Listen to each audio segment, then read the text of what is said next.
일본 극우신문인 산케이 신문이 세월호 참사 당일 박근혜 대통령의 7시간 행적을 묻는 기사를 게재한 뒤에 논란이 하루가 다르게 커지고 있습니다.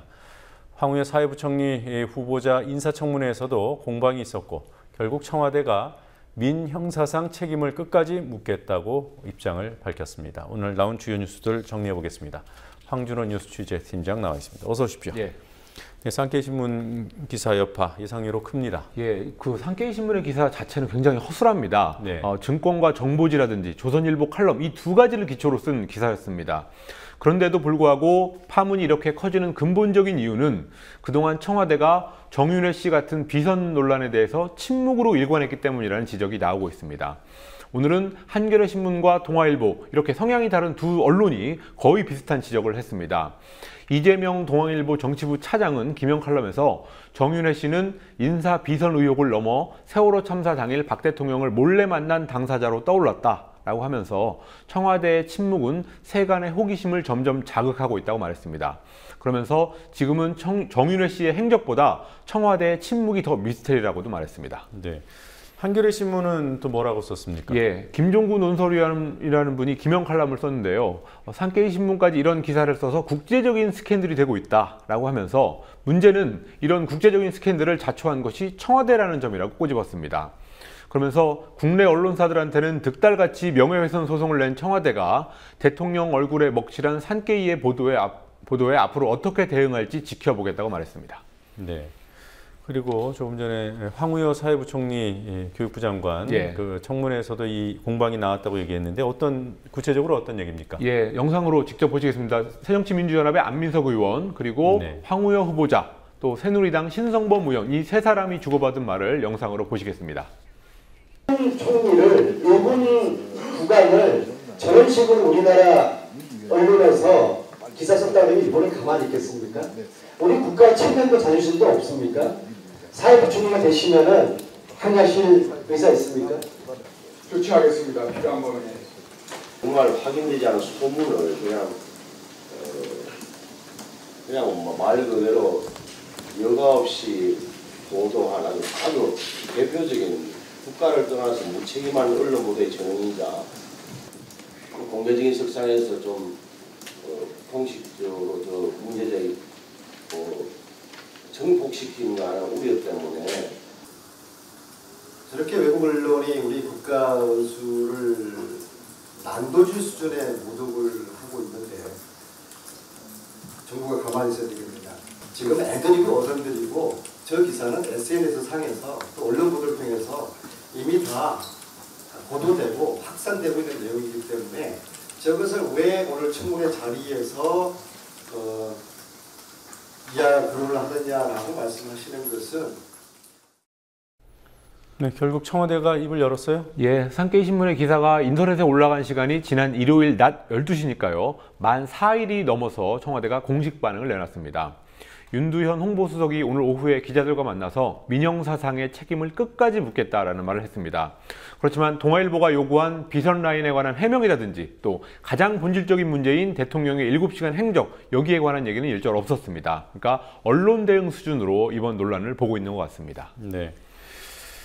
그리고요, 그 용산 화상 경마장 이 문제를 계기로 해서 전국적인 어떤 대응 단체가 조직된 모양이에요. 예, 현재 마사회가 용산뿐만 아니라 전국 16개 도시에서 31곳의 화상 경마장 그리고 화상 경륜장을 운영하고 있습니다.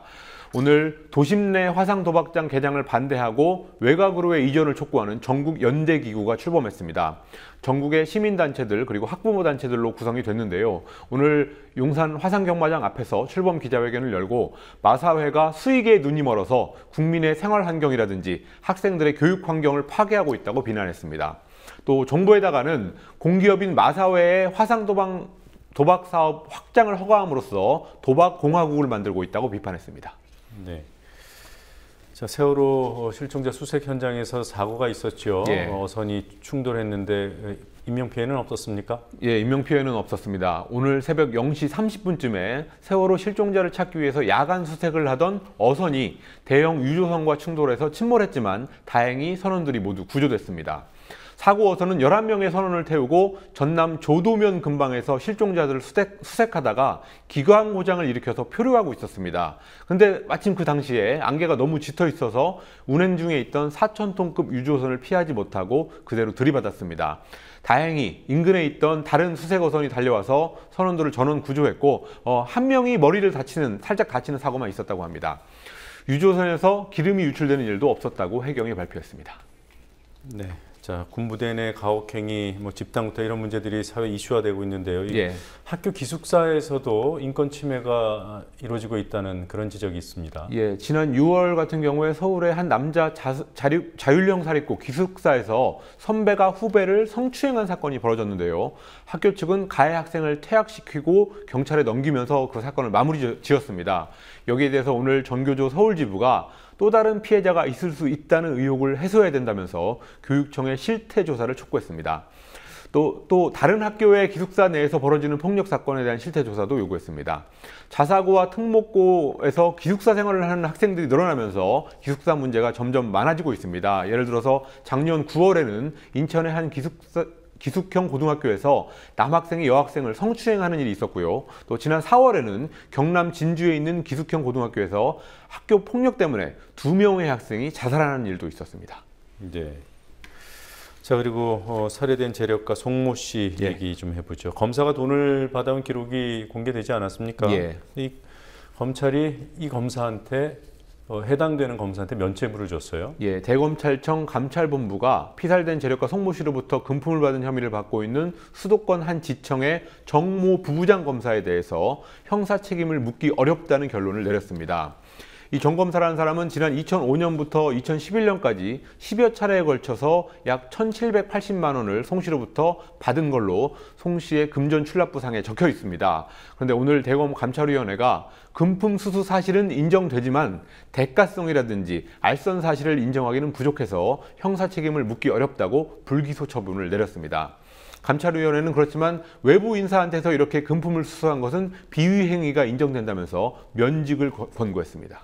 네. 정부가 내년부터 그 수공예 빚을 갚아주는데 이 빚이 4대강 때문에 생긴 빚이에요? 예, 그렇습니다. 총 8조 원의 빚입니다. 네. 오늘 기획재정부가 내년 예산안에서 수자원공사 4대강 사업 부채 원금을 갚으라면서 국토부에다가 예산 800억 원을 승인하기로 결정했습니다. 수자원공사는 4대강 공사를 주도해서 총 8조 원의 빚을 지고 있는데 정부는 내년부터 15년 동안 연간 최대 5천억 원의 세금으로 이 빚을 갚아주기로 했습니다. 지금까지는 국민들의 반대를 고려해서 수자원공사한테 이자만 갚아주겠다 이런 식으로 좀 말을 돌려왔지만 오늘 결국 원금까지 갚는 절차에 들어갔습니다. 이렇게 정부에서 결정을 하면 집행이 될 수 있는 건지 모르겠습니다. 국회에서도 뭔가 역할이 있어야 되지 않을까? 그렇습니다. 이건 예산안이기 때문에 국회의 의결 절차를 거쳐야 됩니다. 네, 알겠습니다. 여기까지 듣도록 하겠습니다. 수고하셨습니다. 예.